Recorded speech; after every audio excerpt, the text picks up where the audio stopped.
Got it, Johnny. Tombstone wasn't just another cowboy movie. It wasn't a studio-safe blockbuster or a historical epic designed to win awards. It was a project born from passion and nearly buried by dysfunction. The year was 1993. The Western genre had cooled. Studios weren't betting on cowboys anymore. And yet, from the ashes of a rejected script in the sweltering deserts of Arizona, a strange kind of magic started to take shape. But not without cost. What looked seamless on screen was, in truth, stitched together from exhaustion, improvisation, and raw grit. This documentary dives deep into the production of Tombstone, the real battles behind the fictional ones. We'll explore how Kurt Russell became the quiet force behind the scenes, how Val Kilmer blurred the line between acting and living, and why the gunfight at the OK Corral wasn't even the toughest part of filming. We'll reveal the 20 behind-the-scenes facts that shaped the film, and a bonus story so strange it could only belong to Doc Holliday. So holster up. This ride's just beginning. Here are 20 jaw-dropping facts you've probably never heard. Let's saddle up. Number 1. Let's start with something almost no one realized until years later. Kurt Russell quietly directed Tombstone. Not officially, not in the credits, not in the press. But if you were on set in 1993, you knew who was actually running the show. And it wasn't George P. Cosmatos, the man listed as the director. The production was spiraling out of control. Scripts were being changed daily. The tone shifted from one scene to the next. Some cast members didn't even know what kind of movie they were in. That's when Russell stepped up. Without fanfare, without ego, he took the reins. He held quiet meetings with producers. He reorganized call sheets. He decided what scenes to shoot, which ones to cut, and how the story should unfold. This wasn't a vanity project. It was a rescue mission. Even Cosmatos would later admit, Kurt Russell was the real director. He just never asked for the spotlight. And that restraint, that choice to lead quietly, it gave Tombstone the one thing it desperately needed: direction. Number 2. On screen, Tombstone looks like a perfectly crafted period piece. But getting there was a trial by fire, literally. The Arizona desert doesn't care about costumes, and the crew's obsession with historical accuracy, it became a nightmare. Authentic 1880s fashion meant heavy wool suits, leather vests, thick coats, and tall boots. It looked great on camera. It also turned the set into a furnace. Cast and crew faced temperatures pushing 110 degrees Fahrenheit, 43 degrees Celsius. Sleep was optional. Water breaks were survival. Filming often began before sunrise and dragged well past midnight. Actors fainted. Crew members passed out. Sam Elliot, a hardened veteran of dozens of films, later said it was the most physically demanding shoot of his career. Val Kilmer, wrapped in layers while portraying a man dying of tuberculosis, joked, "It's the most method I've ever been, and I wasn't even trying." But they pushed through it. Every scene you've watched, every bead of sweat was real. The dust, the heat, the exhaustion. It wasn't movie magic, it was endurance. And somehow, out of all that pain, came one of the most visually stunning westerns ever shot. Number 3. Before Val Kilmer immortalized the role with a half smile and a slow southern drawl, another name was being whispered in Hollywood casting offices: Willem Defoe. Yes, the same actor known for his intense, unpredictable energy and piercing stare. In many ways, Defoe would have made a fascinating Doc Holliday. He had the edge, the haunted look, the unpredictability. Some early screen tests even favored him for the role, but behind closed doors, the studios weren't convinced. Defoe's prior roles had stirred controversy, and executives feared headlines. They didn't want a polarizing actor at the center of what they hoped would be a commercially successful Western. So the offer never came. And in that quiet, fateful decision, a door opened. For Val Kilmer to walk in, guns drawn and coughing blood. Could Defoe have pulled it off? Possibly. But Kilmer didn't just play Doc Holliday. He became him. The performance wasn't loud. It wasn't flashy. It was eerie, restrained, and utterly unforgettable. And just like that, the legend of Doc, at least in cinematic terms, was sealed. Number 4. Oddly enough, Kurt Russell wasn't the studio's first choice to play Wyatt Earp, or their second, or even on their short list at all. They wanted someone more Hollywood, a bigger name, a traditional leading man with a spotless smile and a market-tested face. But Russell saw something in the role that others didn't. Wyatt wasn't just a frontier lawman with a badge and a moral compass. He was a man wrestling with guilt, grief, and a world falling apart around him. Russell fought for the role, not by selling himself as the hero, but by diving into the contradictions of the character. When the studio finally gave him a chance, they still pushed back. They questioned everything: his look, his accent, even his mustache. But Russell didn't back down. He didn't win the role by fitting the mold. He won it by breaking it and reshaping Wyatt Earp into something more human. Number 5. Before a single frame was shot, Tombstone nearly died in a stack of forgotten scripts. Screenwriter Kevin Jara believed in his story. He poured months into building a rich, historically grounded epic. It wasn't flashy. It was layered, emotional, and massive. Too massive, apparently. Studio after studio rejected it. Some said it had too many characters. Others called it too long. Westerns, they claimed, were a dying genre. And Jara's script? Too serious. Too risky. Eventually, it got shelved. But Jara didn't give up. He revised, he repitched, he rewrote. Finally, one independent financier took the leap. A smaller budget, tighter deadlines, and every dollar scrutinized. But it was greenlit. And the final irony? Once the film became a box office success, those same studios came crawling back, hoping to buy distribution rights to the very script they'd tossed aside. But the point had already been made. Tombstone wasn't just a movie. It was proof that art survives when passion refuses to quit. Number 6. In the original cut, the story ended differently. Wyatt Earp rides away. Alone, no goodbye, no visit to Doc, just dust and distance. When audiences saw those early test screenings, something felt off. They weren't moved. They were adrift. The emotional closure, the part of a story that lingers in your gut, was missing. So the studio made a rare move. They approved a late-stage rewrite. They filmed a hospital farewell between Wyatt and Doc and a snowy epilogue with Josephine. Those weren't in Jara's original script, but they gave the film its soul. It cost time. It strained an already stressed crew, but it worked. Because what's a Western without grace to match the grit? Number 7. The most famous scene in Tombstone, the blistering shootout, looks fast and furious on screen. In reality, it took 4 days to film. Dozens of camera setups, live gunfire, precise timing, choreography down to the split second. Actors were bruised, props were destroyed, crew members stopped watching monitors and just started covering their ears. By the end, people were exhausted. But when the footage came together, it became one of the most iconic shootouts in film history. The kind of scene that stays with you, not because it's loud, but because it feels real. Number 8. When word spread that Hollywood was filming a stylized take on Wyatt Earp, some residents of the real Tombstone, Arizona, weren't thrilled. Historians called the script inaccurate. Local museum curators said it was too violent, too sensational. Some citizens even sent letters demanding production be stopped. For a while, tensions ran high. A few shots had to be relocated. Some officials debated restricting access to historical landmarks. The movie kept filming, but the message from the town was clear. Tombstone belonged to history before it ever belonged to Hollywood. And maybe that's what gave the film its edge. It was built on borrowed legacy, and it knew it. Number 9. The final duel between Doc Holliday and Johnny Ringo, haunting, tense, quiet, no words, no music, just silence. But something else was happening off camera. Michael Biehn, who played Ringo, was at a breaking point. The heat, the heavy costume, the relentless schedule. He was physically dehydrated and mentally exhausted. As they filmed the standoff, he could feel the ground shift. His balance faltered, his body trembled, but he stayed in character. That dazed, almost haunted look in his eyes, it wasn't acting.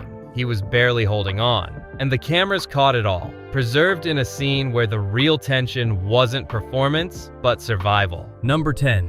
Every coat, every hat, every boot in Tombstone was chosen with historical precision. But that came with a cost. Actors sweated through layers. Some fainted. Others had to change shirts between takes just to hide the stains. Kilmer later joked that playing a man dying of illness while wrapped in a wool blanket made the role the easiest method performance he ever gave. But the commitment paid off.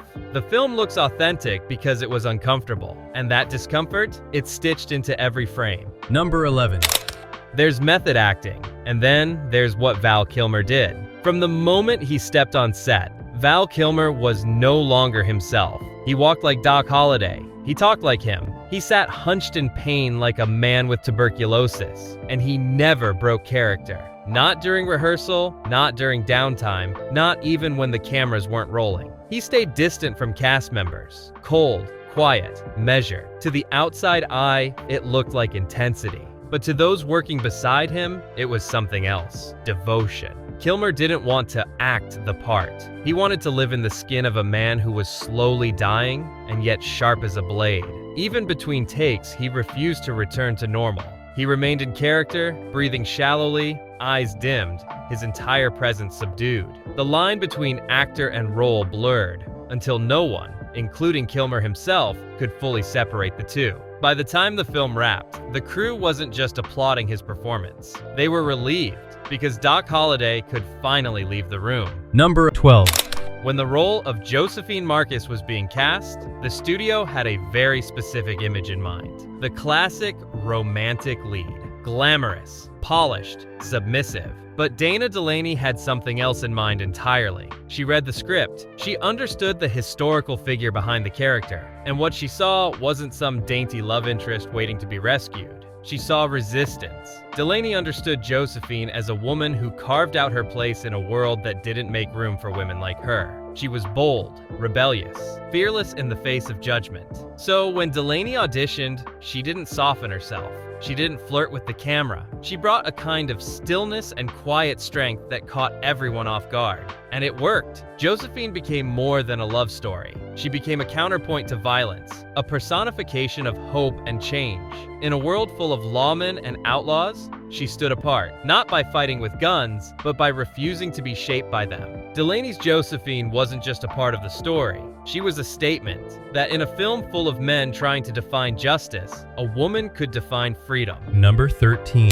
One of the most quoted moments in Tombstone isn't a gunfight. It's a war of words. Doc Holliday versus Johnny Ringo. Two men, one tavern, no bullets. Just Latin insults and icy glares. It's a scene that crackles with tension. But what most viewers don't know is that Kilmer meticulously researched every word.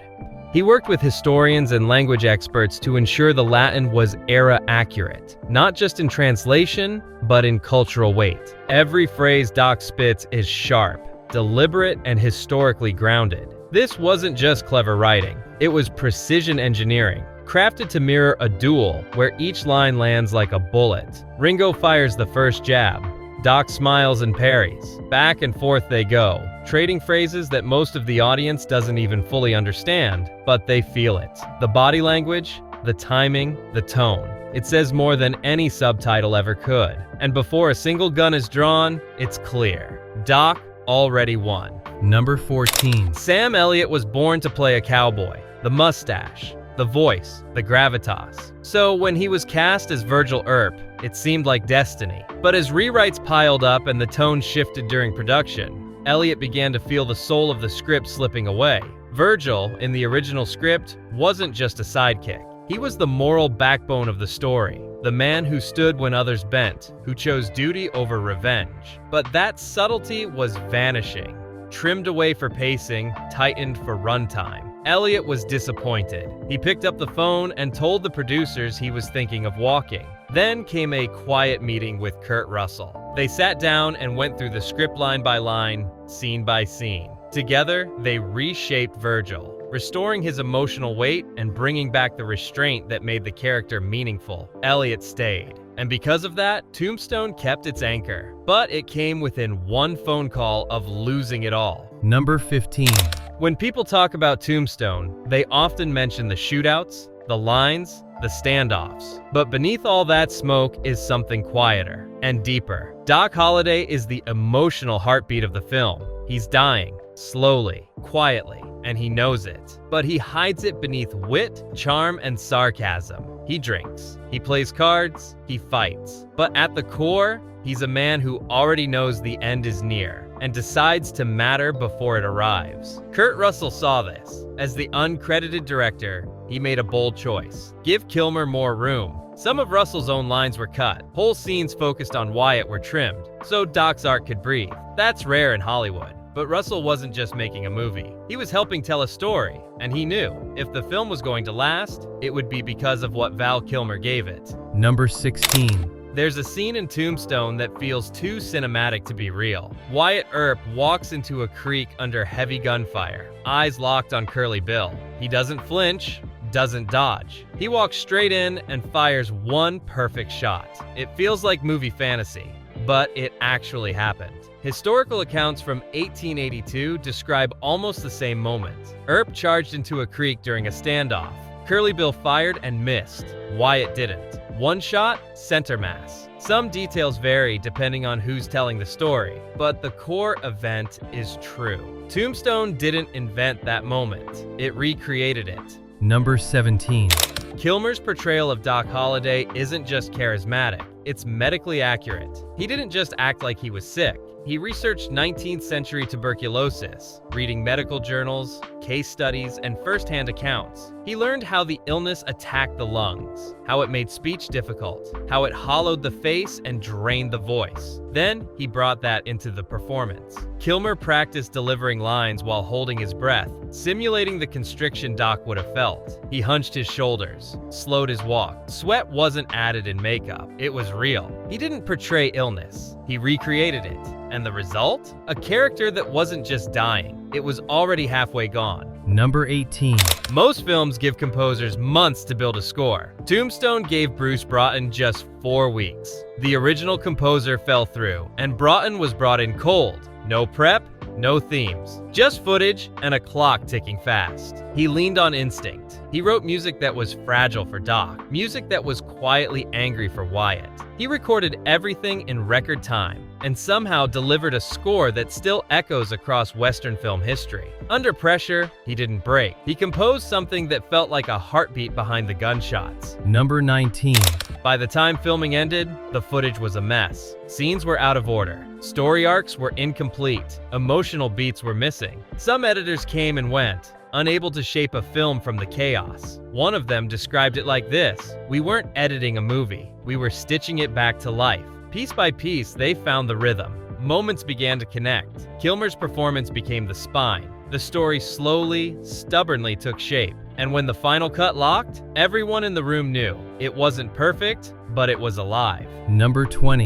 At the same time Tombstone was being filmed, Kevin Costner was making his own Wyatt Earp movie. It had a massive budget, a prestigious director, studio marketing, awards hopes. It was supposed to be the definitive Western of the decade. But when both films hit theaters, Costner's film landed with a thud. Critics called it slow. Audiences found it distant. Tombstone, on the other hand, caught fire. Word of mouth exploded. Lines were quoted. Characters became icons. Even Western purists, some of the harshest critics, embraced it. The movie that had to fight for every frame. It won. Not with money, not with prestige, but with soul. Bonus.